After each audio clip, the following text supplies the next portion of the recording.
Happy father's day গুবলাইয়ের পাপা।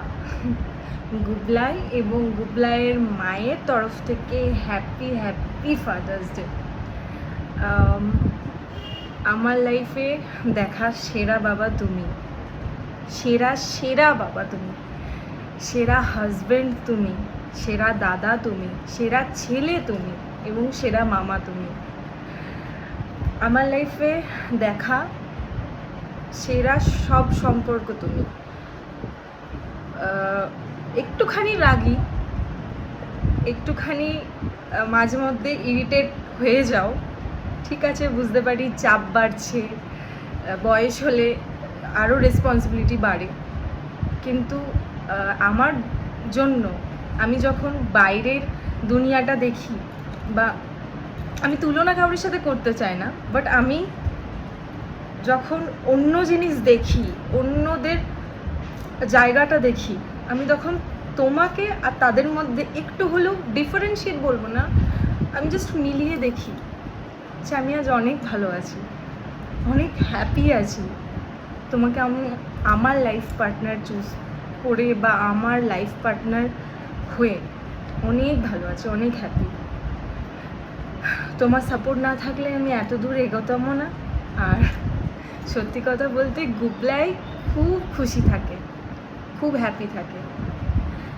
সব থেকে ভালো লাগে যখন ওর ছোটোবেলা দেখি, মানে এই টাইমটা যখন কাটছে, বেস্ট ফিলিং। কারণ আমার ছোটোবেলাটা খুব ট্রমেটিক, খুব বাজেভাবে কেটেছে, আর সেই পাস্ট আমি কখনো ভুলতে চাই না, মানে ভুলতে পারিই না। তো আমি সরি, বাট মাঝে মধ্যে আমার বাবাকে খুব খুব মনে পড়ে। কিন্তু মাঝে মধ্যে এটাও ভাবি যে ওই রকম না থেকে চলে গেছে অনেক ভালো। কখনো কখনো এর মধ্যে এটাই বেরোয়, বাট কখনো কখনো ভাবতাম যে বাকিদের বাবারা যেরকম ভালো সেরকম যদি আমার বাবা হতো।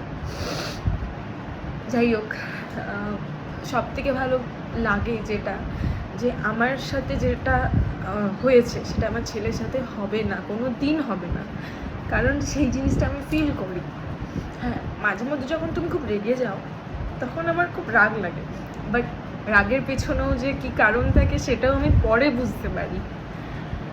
কারণ সত্যি কথা বলতে এখনও তো তোমার বয়সটা সেরকম বেশি নয়, এই বয়সে এত দায়িত্ব, তোমারও বাবা নেই, সেটাও আমি বুঝি, কষ্ট হয় তোমারও, তুমিও বলতে পারো না, সেটাও আমি বুঝি।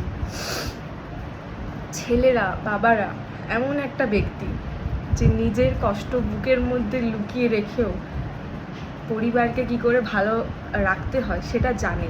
মেয়েরা কেঁদে দেয়, এই যে আমি কেঁদে দিলাম বা আমার চোখের জল বেরিয়ে গেল, ইমোশন বেরিয়ে গেল, বাট ছেলেরা এটা কোথাও না কোথাও বার করতে পারে না, তার জন্য ভেতরে ভেতরে বেশি কষ্ট পায়। তা সেই জিনিসটা একটু হলেও বুঝি, মাঝে মধ্যে আমিও একটুখানি হয়ে যাই তোমার সাথে, আমি সরি। কিন্তু যখনই দুটো জিনিস মিলিয়ে দেখি, আমার বাবা আর আমার গুবলাইয়ের বাবা, তখন অনেক অনেক হ্যাপি হই।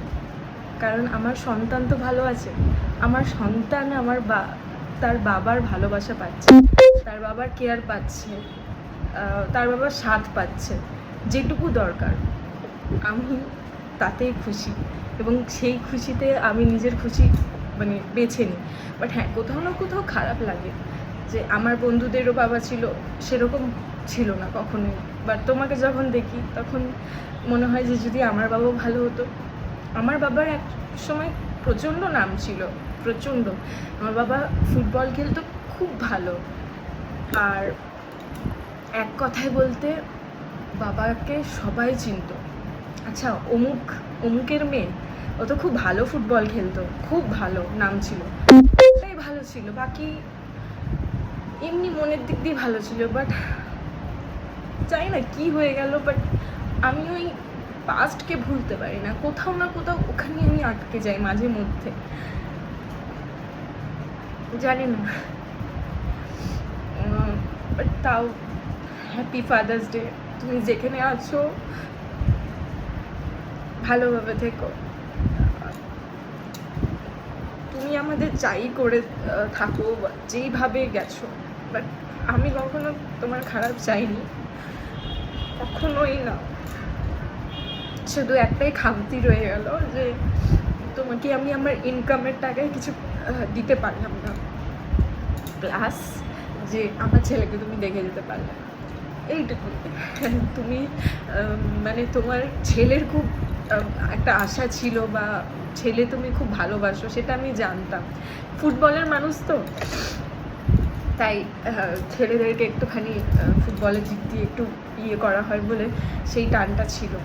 আর যদি তুমি দেখতে যে আমার ছেলে হয়েছে এত সুন্দর ফুটফুট, মানে গোলুমলু, একদম গোপাল ঠাকুরের মতো, তাহলে হয়তো তুমিও খুব ভালোবাসতে। বাট এটাই একটা মনের ইচ্ছা থেকে গেল।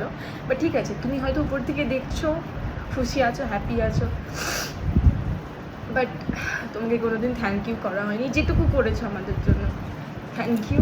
আর হ্যাঁ, সত্যি কথা বলতে ছোটোবেলা থেকে আমাকে অনেক বড় রেসপন্সিবিলিটি তুমি দিয়ে গেছো, এখনও অবধি ওইটাই করে যাচ্ছি, চেষ্টা করছি করার। জানি না কতটা কী করতে পেরেছি, বাট মা বোনদেরকে ভালো রাখার চেষ্টা করছি। আশা করছি তুমি দেখে হয়তো এটাতে ভালো ফিল করছো যেখানেই আছো। যাই হোক, যেটা বলছিলাম, আমি অন্য ট্র্যাকে চলে যাচ্ছিলাম, বাট হ্যাঁ, এটা হচ্ছে গুবলাইয়ের বাবার জন্য, মানে আমার হাজব্যান্ডের জন্য। তুমি ওয়ার্ল্ডের বেস্ট ফাদার।